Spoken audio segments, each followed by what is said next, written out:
Woo! I'm at the Lexus dealer. Look at them. They gave me the Lexus. I wanted just to give a real quick, like, financial literacy lesson. Uh,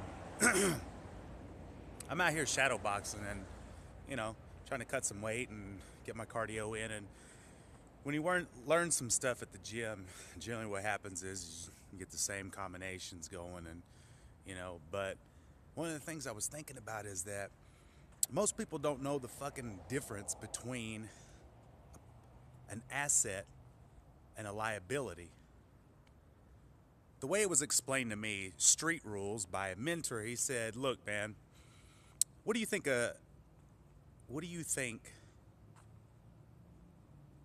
an asset is, Bill?"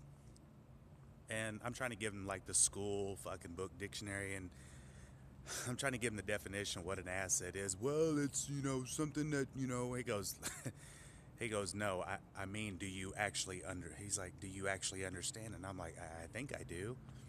He goes, give me an example. And I couldn't.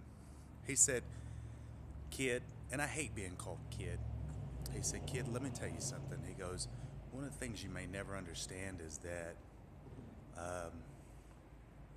he goes, when you buy, he goes, I'll tell you what a liability is first. He goes, you know, he said, look at this. You got Lexus. It's a luxury maker of Toyota. Everybody loves cars. Everybody likes these showcase, these showroom cars. And most people don't grasp the idea as soon as, let's say you fire up the car and you're headed out of here.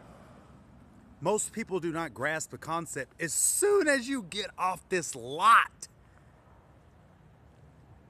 that car loses major value. Right now on this car lot, there's square footage. Even if they actually own this place, they have to pay taxes. Most of the time they don't own this place. They don't own the real estate that it sits under. There's a difference between real estate and real property. Real property is the fucking building. Real estate is the actual ground it sits on.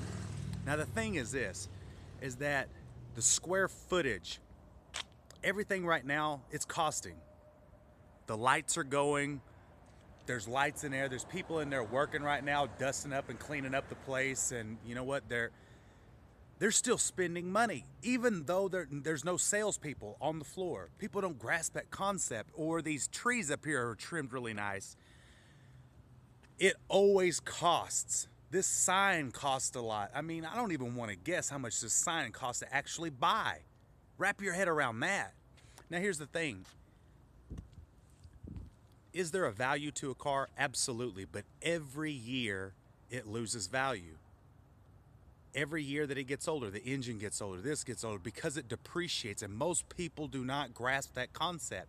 He said, Bill, a liability is something that you purchase like a car or a puppy dog. Like a puppy dog costs $500, right?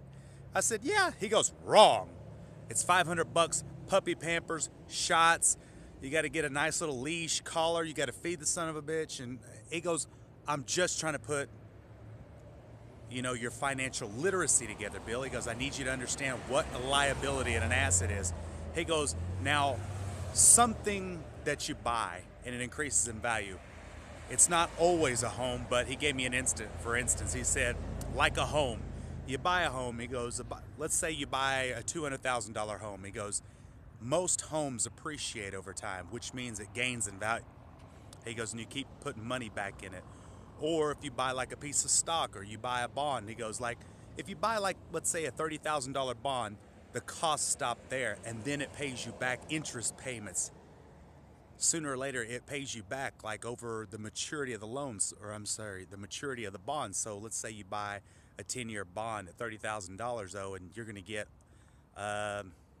each month like 8%, and it's going to compound over that time. So do the math on that. It pays you back, plus you get principal plus interest. So that was the way it was always explained to me. Whenever you buy something and the costs stop there, where it's not people putting a financial IV into you and sucking the fucking life out of you. So that's the difference between an asset and a liability, the way it was explained to me, because, man, these things, they come and they go. That's why whenever somebody was trying to explain to me, they were like, man, just give me one more oil boom, I won't buy dumb shit. And I'm like, because I see people in Oklahoma, where I grew up, Texas,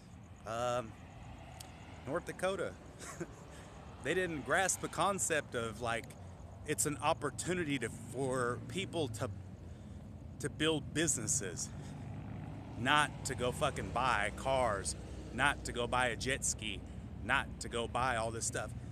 When you can, if I could ever recommend any book, because there's a story in it, a really heartfelt story, read this book called Rich Dad, Poor Dad. It teaches you about financial literacy. His rich dad is a business owner.